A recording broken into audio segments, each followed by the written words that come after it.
Welkom bij Dagobert Financiën. Elon Musk bereidt de grootste beursgang in de geschiedenis van de mensheid voor.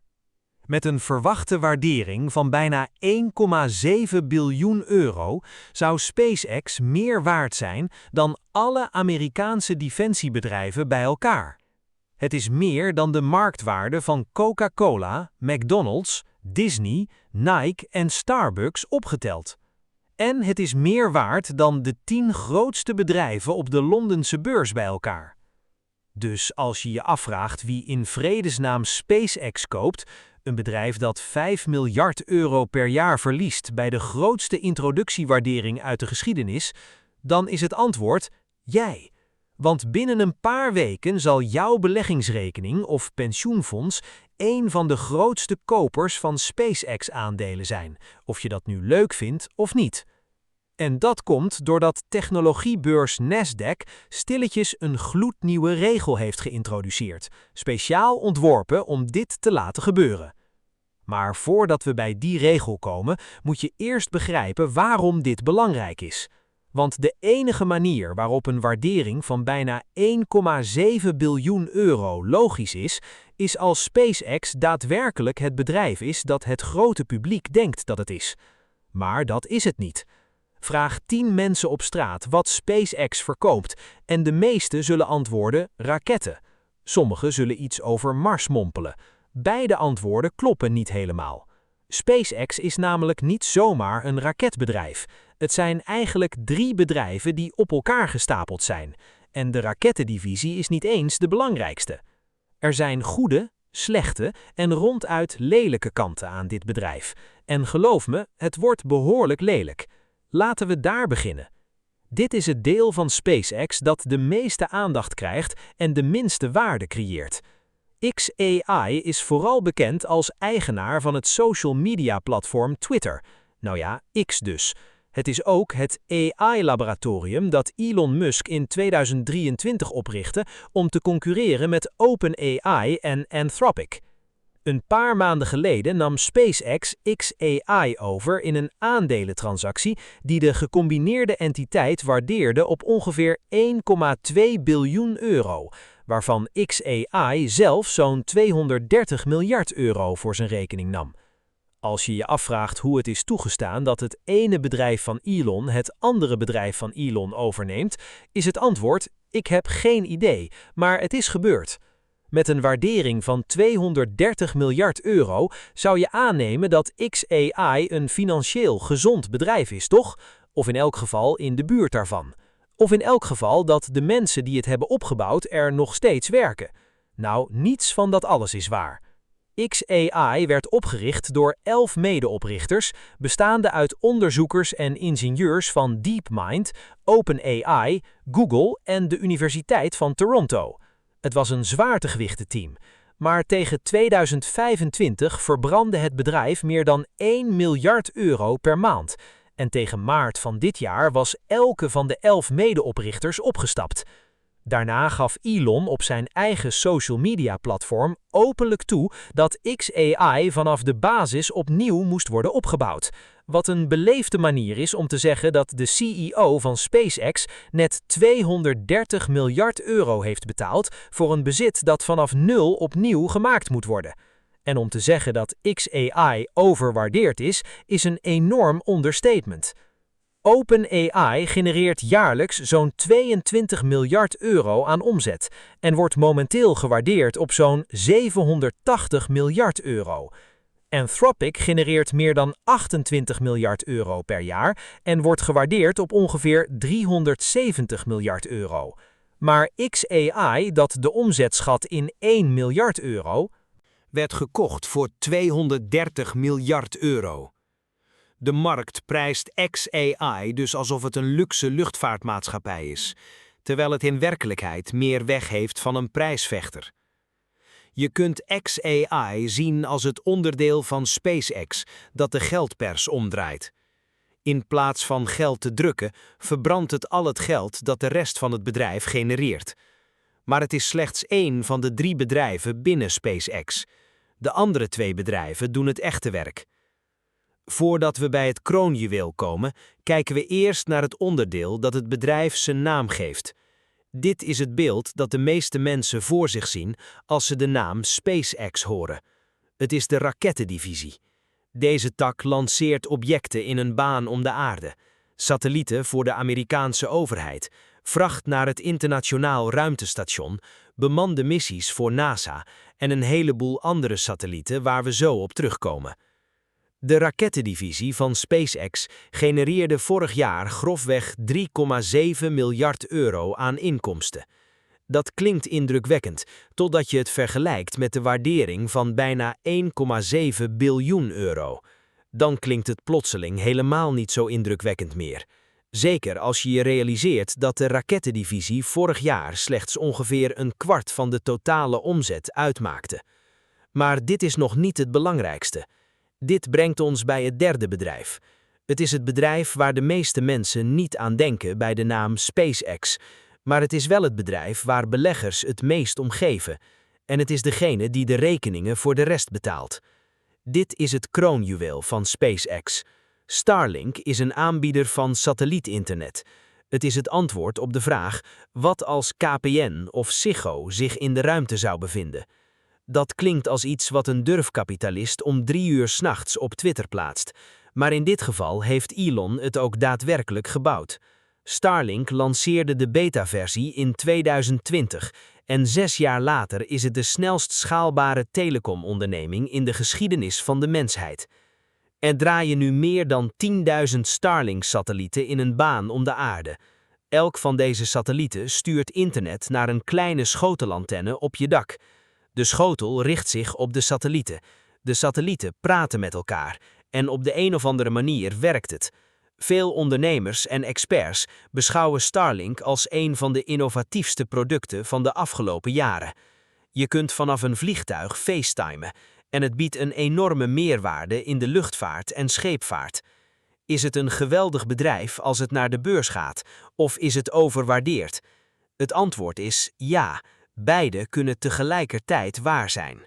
Starlink is gegroeid naar meer dan 10 miljoen actieve abonnees in ruwweg 150 landen. In 2025 bracht alleen Starlink al 10,5 miljard euro aan omzet binnen, wat neerkomt op zo'n 61% van de totale jaaromzet van SpaceX. Maar het vermogen van Starlink om omzet te genereren is nog niet eens het meest indrukwekkende. Het is de efficiëntie achter die omzet die bizar is.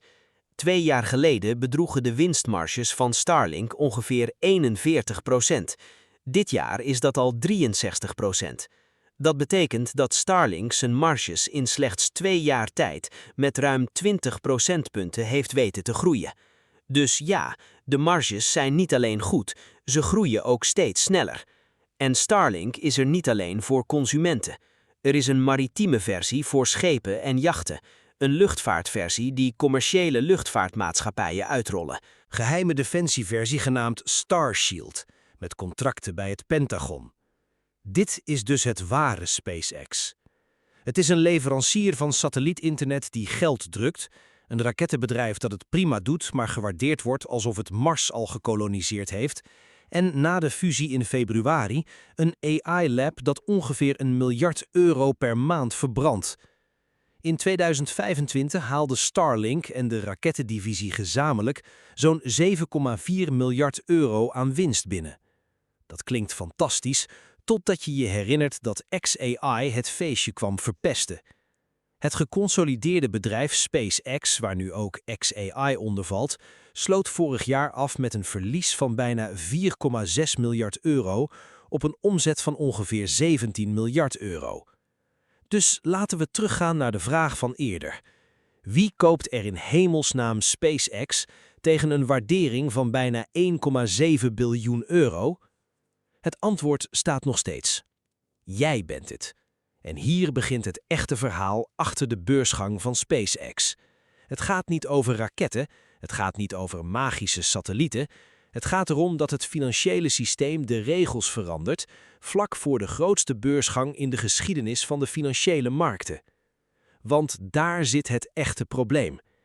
1 mei van dit jaar heeft technologiebeurs Nasdaq iets aangenomen dat de Fast Entry Rule heet. En nu SpaceX verluidt een introductie op de beurs in juni als doelwit heeft, is de timing van deze nieuwe regel wel heel erg handig. De Nasdaq 100-index is de gouden standaard voor technologie- en groeibedrijven. Het is niet alleen een ereteken voor bedrijven om erin worden opgenomen. Er zijn ook meer dan 200 beleggingsproducten met in totaal ruim 550 miljard euro aan vermogen die deze index passief volgen. Dat betekent dat zodra je in de index wordt opgenomen, dit in feite elk beleggingsfonds dat de index volgt, dwingt om automatisch jouw aandelen te kopen. Dat vertaalt zich direct in miljarden euro's aan investeringskapitaal. Ook vanuit Europese en Nederlandse fondsen die wereldwijd of in Amerikaanse tech investeren. Onder de oude regels moest een nieuw beursgenoteerd bedrijf minstens 3 maanden wachten voordat het aan de Nasdaq 100-index kon worden toegevoegd. Die wachttijd was er niet voor niets. Het gaf de markt de tijd om de daadwerkelijke prijs te ontdekken voordat passieve indexfondsen gedwongen werden om in te stappen. Maar de nieuwe Fast Entry Rule verkort die wachttijd van 3 maanden naar slechts 15 handelsdagen. Dat betekent dat 3 maanden aan prijsvorming wordt samengeperst in 3 weken. Hierdoor wordt het proces versneld voor SpaceX om die automatische vraag binnen te harken. Maar er is een detail in de regels dat bijna iedereen over het oog ziet en dit is nog zorgwekkender. Vroeger was er ook een minimale eis aan het aantal vrij verhandelbare aandelen, de zogenaamde free float. Om toe te treden tot de Nasdaq 100 had een bedrijf minstens 10% van zijn aandelen die daadwerkelijk beschikbaar waren voor het publiek om te kopen en verkopen. SpaceX streeft naar een free float van 4 tot 5%. Onder de oude regels zouden ze zich niet kwalificeren. Onder de nieuwe regels is dat minimum verdwenen. En plotseling kwalificeert SpaceX wel. En dan is er ook nog de nieuwe verborgen vermenigvuldiger. Deze is het moeilijkste te begrijpen. Verborgen in het technische jargon. De nieuwe regels zitten vermenigvuldiger. Voor bedrijven met een free float van minder dan 20% behandelt de Nasdaq deze nu alsof deze 3 keer groter is dan in werkelijkheid. Dat betekent dat een free float van 4% wordt gewogen alsof het 12% is. Een free float van 5% wordt gewogen alsof het 15% is. Er zijn regels gebogen en de rode loper is uitgerold voor SpaceX. De toelatingseisen zijn veranderd zodat SpaceX in de index kan worden opgenomen met slechts 5% van het bedrijf dat daadwerkelijk publiek wordt verhandeld. Een niveau dat 6 maanden geleden tot een automatische uitsluiting zou hebben geleid. De tijdlijn voor prijsvorming is aangepast zodat SpaceX de standaard wachttijd van 3 maanden overslaat en slechts 15 handelsdagen na de beursgang al in de index wordt gedropt. En de wegingsregel is gewijzigd zodat ETF's nu wettelijk verplicht zijn om de verhandelbare aandelen van SpaceX te behandelen alsof het er 3 keer zoveel zijn. Met andere woorden, er wordt kunstmatige vraag gecreëerd. En dit speelt zich precies op dit moment af. Maar het betreft niet alleen SpaceX. Ook OpenAI en Anthropic overwegen naar verluidt nog dit jaar een beursgang. Zij zullen vrijwel zeker noteren met dezelfde configuratie waarvoor de nieuwe regels stilletjes op maat zijn gemaakt. Dat betekent dat de Nasdaq de regels niet voor 1 bedrijf heeft herschreven, ze zijn herschreven voor een heel type bedrijven en SpaceX was simpelweg de eerste in de rij. Nasdaq heeft dus de landingsbaan vrijgemaakt voor SpaceX. De vraag is nu wie er daadwerkelijk aan boord gaat. Dit brengt ons bij de aandelen voor particuliere beleggers. Terwijl bij de meeste beursgangen 5 tot 10% van de aandelen aan particuliere beleggers wordt toegewezen, streeft SpaceX naar 30%. Brad Johnson, de CFO van SpaceX, vertelde openlijk aan een zaal vol bankiers dat particuliere kopers een cruciaal onderdeel zullen zijn van de beursgang. Groter dan bij welke beursgang dan ook. Hij zei: particuliere kopers zijn al lange tijd ongelooflijk steunend geweest voor ons en voor Elon, en we willen ervoor zorgen dat we dat erkennen. Vertaald uit managementtaal zei de CFO van SpaceX dat bij de grootste beursgang in de geschiedenis 30% van het aanbod op particuliere kopers zal gedumpt worden.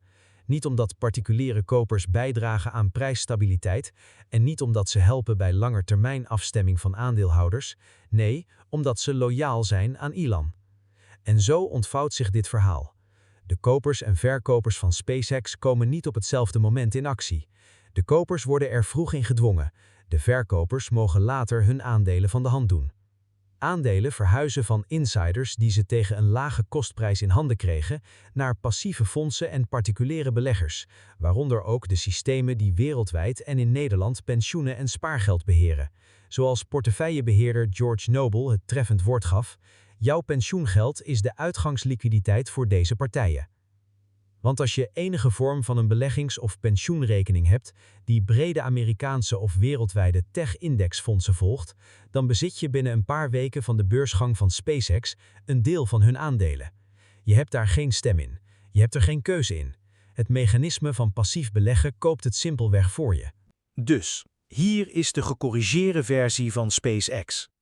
Het is een samensmelting van 3 bedrijven die vorig jaar samen een verlies leden van 4,6 miljard euro en die naar de beurs gaat tegen de hoogste introductiewaardering uit de menselijke geschiedenis.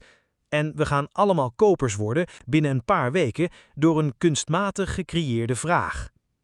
Er is een reden waarom traditionele financiële media dit niet op deze manier belichten. Het levert geen kliks. Dat SpaceX naar de beurs gaat tegen een waardering van bijna 1,7 biljoen euro is een kop waar mensen op klikken. Maar dat Nasdaq stilletjes de berekeningsmethode heeft aangepast om passieve fondsen te dwingen een verlieslatend bedrijf te kopen, dat klinkt net even iets minder flitsend.